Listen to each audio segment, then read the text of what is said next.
ಮೊದಲನೇದಾಗಿ ಇವತ್ತು ಚಪ್ಪಲಿ ಬಿಟ್ಟು ಏನಕ್ಕೆ ಮಾತಾಡ್ತಾ ಇದ್ದೀನಿ ಅಂತ ಒಂದು ಕತೆ ಹೇಳ್ತೀನಿ. ಯಾವ ಫಂಕ್ಷನ್ ಅಲ್ಲೂ ಚಪ್ಪಲಿ ಬಿಡಲ್ಲ. ಆದ್ರೆ ಉತ್ತರ ಕರ್ನಾಟಕಕ್ಕೆ ಬಂದ್ರೆ ಚಪ್ಪಲಿ ಬಿಟ್ಟು ಮಾತಾಡಿದ್ರೆ ಅದು ನಮಗೂ ಒಂದ್ ಸ್ವಲ್ಪ ಮರ್ಯಾದೆ ಇರುತ್ತೆ ಅಂತ. ನಾವಿದೆ ಸಂಗೊಳ್ಳಿ ರಾಯಣ್ಣ ಸಿನಿಮಾ ಮಾಡಿದಾಗ ವಿಜಯಯಾತ್ರೆ ಅಂತ ಹೊರಟ್ವಿ ನಾವೆಲ್ಲ ಕಡೆ.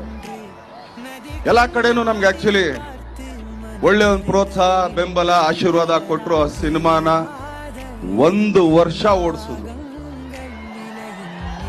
ಆದ್ರೆ ಉತ್ತರ ಕರ್ನಾಟಕದ ಕಡೆ ಯಾವುದೇ ಬೀದಿಲಿ ನಾವು ಹೋಗ್ಬೇಕಾದ್ರೂ, ನಮ್ಮ ಪ್ರೊಸೆಷನ್ ನಡಿಬೇಕಾದ್ರೆ ಪ್ರತಿಯೊಬ್ರು ಹೆಣ್ಮಕ್ಳು ಕೂಡ ಸೆರಗ್ನ ಮೇಲ್ ಹಾಕೊಂಡು ಹಿಂಗ್ ಕೈ ಮುಗಿಯೋರು ಚಪ್ಪಲಿ ಬಿಟ್ಟು.